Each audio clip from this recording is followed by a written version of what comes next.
ગાંધીનગરમાં ફૂડ વિભાગે મોટી કાર્યવાહી કરી છે। 2 જિલ્લામાં દરોડા પાડીને 1.5 કરોડનું ભેળસેળવાળું ઘી ઝડપી પાડ્યું છે। કચ્છના ગાંધીધામમાં ભારત ફૂડ કોઓપરેટિવમાં દરોડા પાડવામાં આવ્યા હતા અને કંપનીમાંથી 1 કરોડ 40 લાખનું 69 ટન પામ ઓઇલ જપ્ત કરાયું છે। જામનગરના ધ્રોલમાં કૃષ્ણા ટ્રેડિંગમાં પણ દરોડા પાડવામાં આવ્યા હતા। કૃષ્ણા ટ્રેડિંગમાંથી 6 લાખનું 2 ટન ભેળસેળવાળું ઘી જપ્ત કરાયું છે।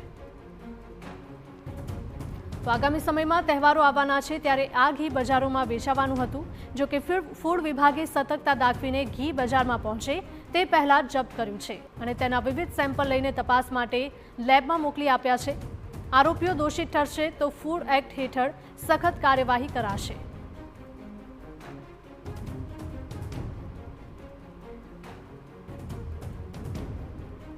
કચ્છ ખાતે આવેલી ભારત કોઓપરેટિવ લિમિટેડ નામની એક જે ફૂડનું લાયસન્સ ધરાવતી કંપની હતી તે આરપીઓ એટલે કે રિફાઇન્ડ પામ ઓઇલના નામથી એક આ ઘીમાં જે આ બનાવટ ભેળસેળવાળા ઘીમાં મિલાવટનું રો મટીરિયલ મોટા પાયે બનાવતી હતી અને ડબ્બાઓમાં અને લૂઝ ટેન્કમાં વેચતી હતી।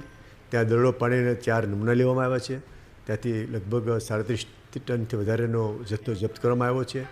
એના સાથે સાથે બીજું એક કૃષ્ણા ટ્રેડિંગ જે હતું જામનગર ત્યાંથી પણ એક ભેળસેળવાળો ઘીનો જથ્થો મળ્યો છે। તેની કિંમત લગભગ 6 લાખ છે।